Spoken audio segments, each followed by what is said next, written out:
Hi hello எல்லாருக்கும் வணக்கம்.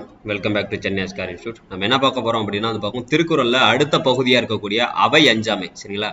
ரொம்ப ரொம்ப ஒரு முக்கியமான ஒரு அதிகாரம் தான். மறக்காம வந்து பார்க்கும்போது இந்த வீடியோவை உங்களோட ஃப்ரெண்ட்ஸ் எல்லாருக்கும் ஷேர் பண்ணிருங்க.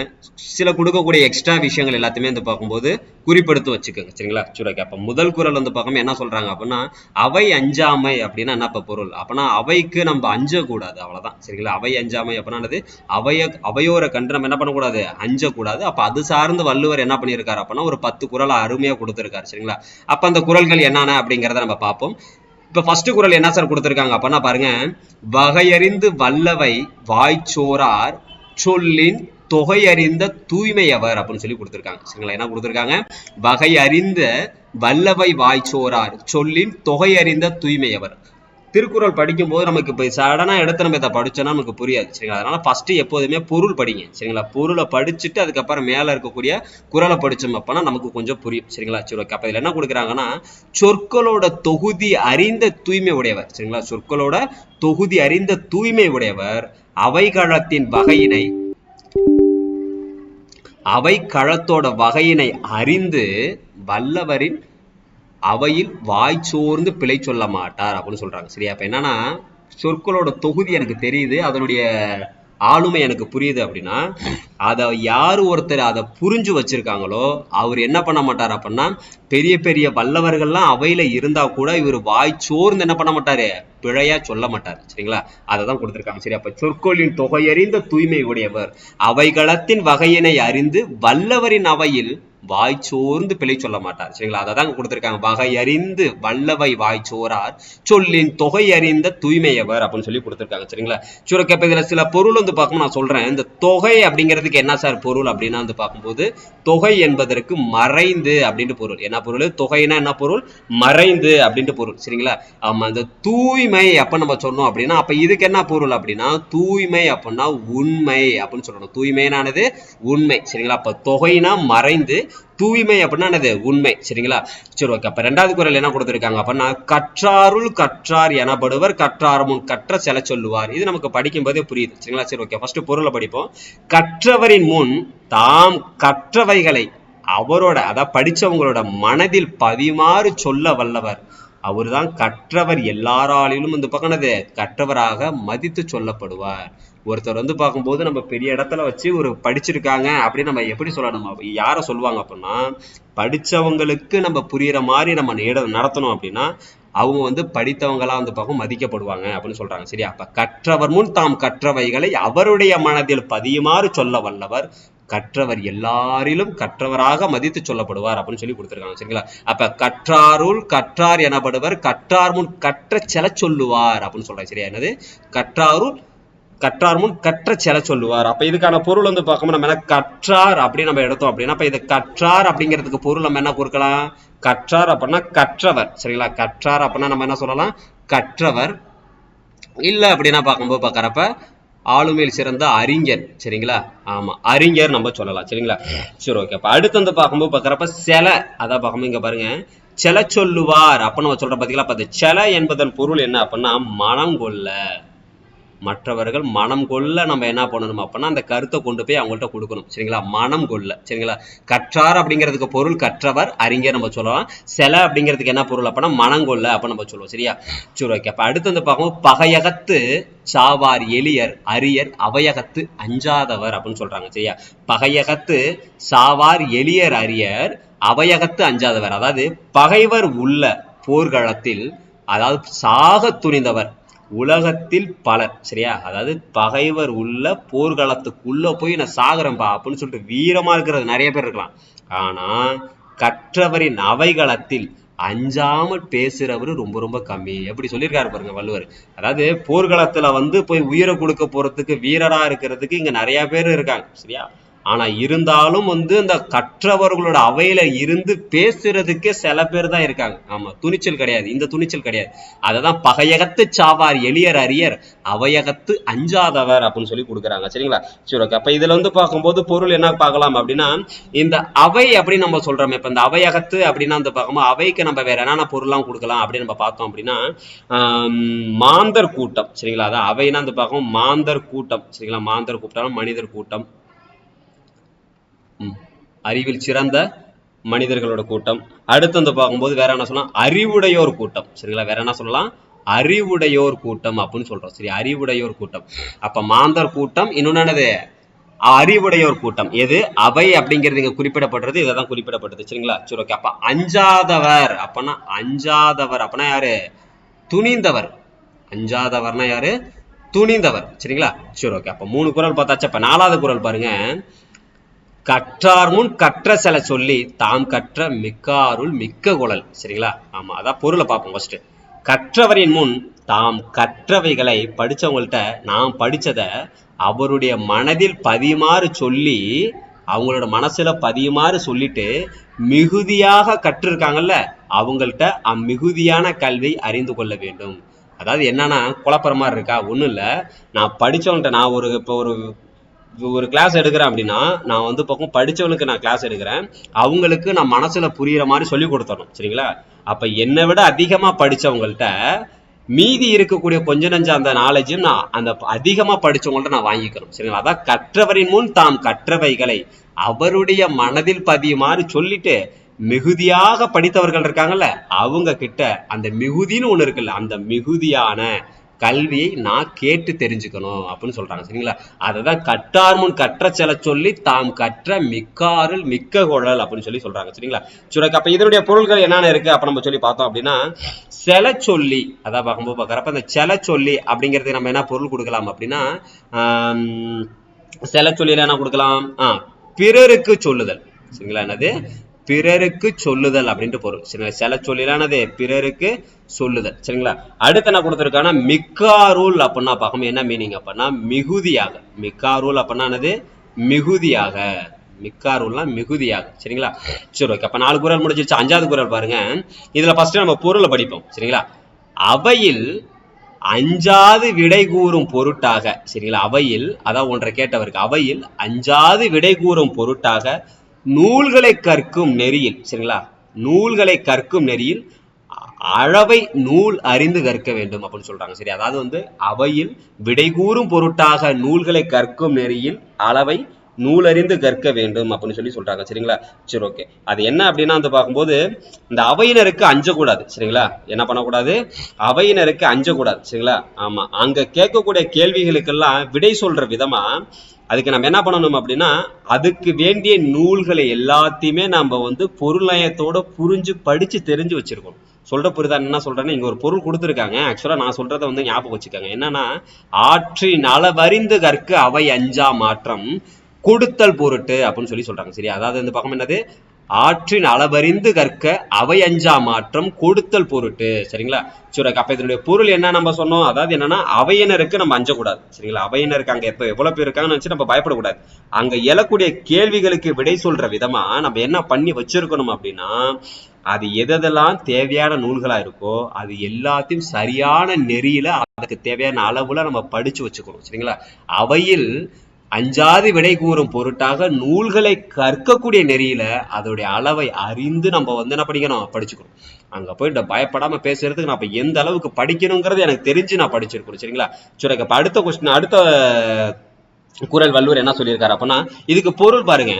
இப்ப இதுக்கு பொருள் வந்து பார்க்கும்போது அளவறிந்து அப்ப நம்ம சொன்னோம் அப்படின்னா, இப்ப இதுக்கு அளவறிந்து அப்படின்னா நமக்கு என்னது, நமக்கு நார்மலாக தெரியும். சரிங்களா, அளவறிந்து அப்படின்னா வந்து பார்க்கும்போது எக்ஸாம்பிளுக்கு வந்து நம்ம எல்லைகளை கொண்டு, இதுக்கு என்ன பொருள் அப்படின்னா எல்லைகளை கொண்டு இல்லைன்னா எல்லைகள் கொண்டு. சரிங்களா, எல்லைகள் கொண்டு. அவையறிந்து அப்படிங்கிறதுக்கு என்ன பொருள், ஆமா எல்லைகள் கொண்டு. பொருட்டு, இந்த பொருட்டு அப்படிங்கிறதுக்கு என்ன பொருள் அப்படின்னா நிமித்தமாக. நிமித்தமாக நிமித்தமாக அல்லது வந்து பார்க்கும்போது பார்க்கறப்ப மதிப்பிற்குரிய. நிமித்தமாக அல்லது என்னது மதிப்பிற்குரிய அப்படின்னு நம்ம சொல்லலாம். அளவறிந்துனா எல்லைகள் கொண்டு, கொடுத்து அதை பார்க்கும் பொருட்டு அப்படிங்கிறதுக்கு என்ன பொருள் அப்படின்னா நிமித்தமாக அல்லது மதிப்பிற்குரிய அப்படின்னு சொல்லுவாங்க. சரியா, சரி. 6வது வந்து பார்க்கும்போது பார்க்கற வாளோடு என் வன்கண்ணார் அல்லாருக்கு நூலோடு என் உண்ணவே அஞ்சுபவருக்கு அப்படின்னு சொல்றாங்க. சரியா, ஆமா. அப்ப அதுக்கு என்ன பொருள் அப்படின்னா, ஃபர்ஸ்ட் பாருங்க, அஞ்சாத வீரர் அல்லாத மற்றவருக்கு வாளோடு என்ன தொடர்பு. சரிங்களா, அதாவது அஞ்சாத வீரர் இருக்கார் பாத்தீங்களா, ஆமா, அஞ்சாத வீரர் வாளோடு, அதாவது அஞ்சாத வீரர் அல்லாத மற்றவருக்கு வாளோடு என்ன தொடர்பு உண்டு? நுண்ணறிவுடையோரின் அவைக்கு அஞ்சுகின்றவனுக்கு நூலோடு என்ன தொடர்பு? அதான் என்னன்னா, ஒரு வீரனை கொண்டு போய் நான் போர்க்களத்துல விட்டுட்டேன், சரிங்களா? ஆமா, கொண்டு போய் விட்டுட்டேன். அவர்கிட்ட வந்து பார்க்கும்போது பார்க்கறப்ப ஆனா அவருக்கு என்ன அப்படின்னா வந்து பார்க்கும்போது அந்த போர்க்களத்தை கண்டி ஒரு பயம் இருக்கு, ஒரு பெரிய ஒரு பதட்டம் இருக்கு, சரிங்களா? கையெல்லாம் நடுங்குது. ஆனா அவருடைய கையில வந்து பார்க்கும் ஒரு கத்தி இருக்கு. கத்தி நமக்கு தெரியும், ஒரு வாள் இருக்கு, அது வாளோட வலிமை நமக்கு தெரியும். அப்பேற்பட்ட கோழை கிட்ட மாட்டினா அந்த வாளுக்கு என்ன மதிப்பு இருக்கு சொல்லுங்க பார்ப்போம்? ஒண்ணுமே இல்லை. அதே மாதிரிதான் என்னதான் நுண்ணறிவுடையவராய் இருந்தாலுமே அவைக்கு நீ பயந்த அப்படிங்கிற பட்சத்துல உனக்குமே மதிப்பு இல்லை அப்படின்னு சொல்றாங்க. சரி, அஞ்சாத வீரர் அல்லாத மற்றவருக்கு வாளோடு என்ன தொடர்பு உண்டு? நுண்ணறிவுடையவரின் அவைக்கு அஞ்சுகின்றவருக்கு நூலோடு என்ன தொடர்பு அப்படின்னு சொல்றாங்க.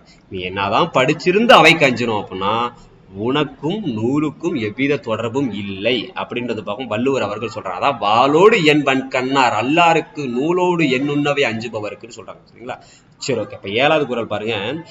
7வது குறள் அந்த பக்கம் என்ன கொடுத்துருக்காங்க? அப்ப இதுக்கான சில பொருள்கள் இருக்கு, சரிங்களா? அப்ப அந்த வன்கண்ணார் அப்படின்னா அந்த பக்கம் நம்ம என்ன சொல்லலாம் அப்படின்னா, இந்த வன்கண்ணார் அப்படிங்கிறதுக்கு என்ன பொருள் அப்படின்னா அஞ்சாமை இல்லாதவர், சரிங்களா? அதுக்கு என்ன பொருள்? அஞ்சாமை இல்லாதவர், அஞ்சாமை இல்லாதவர், சரிங்களா? சரி, ஓகே. இப்ப அடுத்து வந்து பார்க்கும்போது பார்க்கறப்ப இதுல நுண்ணவை அப்படின்னு நம்ம சொன்னோம் அப்படின்னா நுட்பமான அறிவுடையவர். நுண்ணவை அப்படின்னு வந்து பார்க்க முடியாது, நுட்பமான அறிவுடையவர்.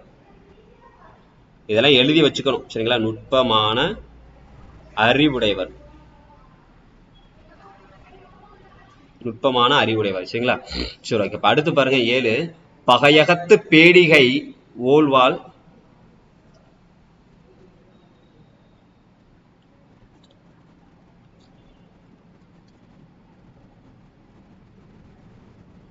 அதேதான். அதாவது வந்து பார்க்கும்போது பகையகத்து பேடிகை ஓல்வாள் அவையகத்து அஞ்சுமவன் கற்ற நூல் அப்படின்னு சொல்லிட்டு, அதாவது அவையினிடத்தில் அஞ்சுகின்றவன் கற்ற நூல் பகைவரின் போர்க்களத்தில் அஞ்சுகின்ற பேடியின் கையில் ஏந்திய கூர்மையான வாள் போன்றது.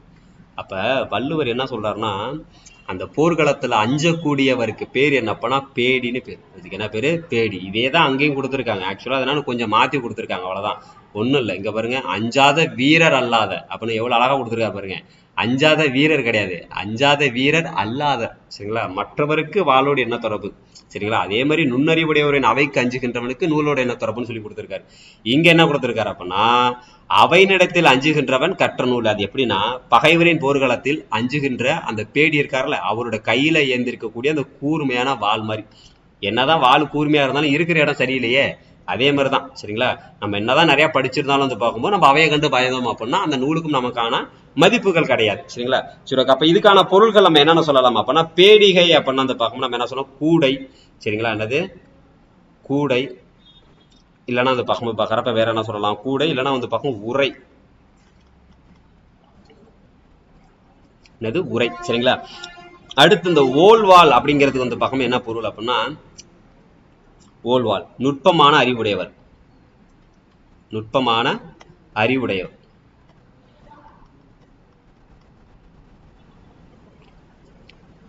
ஆமா. 8 வந்து பார்க்கும்போது பார்க்கறப்ப பல்லவை கற்றும் பயம் இலரே நல்லவையுள் நன்கு செல சொல்லாதவர் அப்படின்னு சொல்றாங்க, சரியா?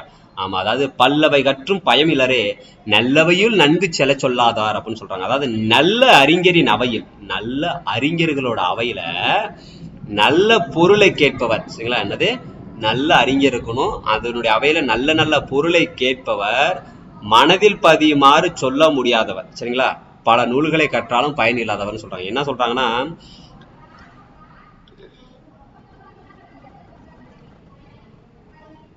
அதாவது ஒரு நல்லவர்களோட ஒரு அவை இருக்குன்னு வச்சுக்க, நிறைய படிச்சவங்களோட அவைகள் இருக்கு அப்படின்னா அவங்க அதான் அவங்களை ஏற்றுக்கொள்ள முடியாத அளவுக்கு உள்ள ஒரு நல்ல நல்ல பொருளை பத்தி பேச தெரியல அப்படின்னா நம்ம பல நூல் படிச்சும் பொருள் நமக்கு வந்து பயனில்லை. சொல்ற புரிதல் என்ன சொல்றேன்னு, அதாவது நல்லவர்கள் நிறைய பேர் இருக்காங்க, அவை அதை படித்தவர்களோட அவையில அவர்கள் ஏற்றுக்கணும், நம்ம சொல்லக்கூடிய பொருளை அவங்க ஏத்துக்கணும், சரிங்களா?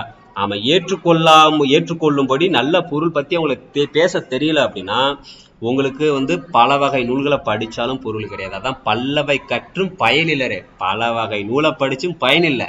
ஏன்? நல்லவையில் நன்கு செல்ல சொல்லாதார்.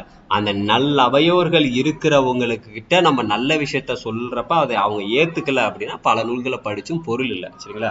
அதை தான் இங்க சொல்றாங்க. பல்லவை கற்றும் அப்பனா பார்க்கும்போது பார்க்கறப்ப பலவற்றை கற்றும் நூல்கள், அது நமக்கு தெரியும். சரிங்களா?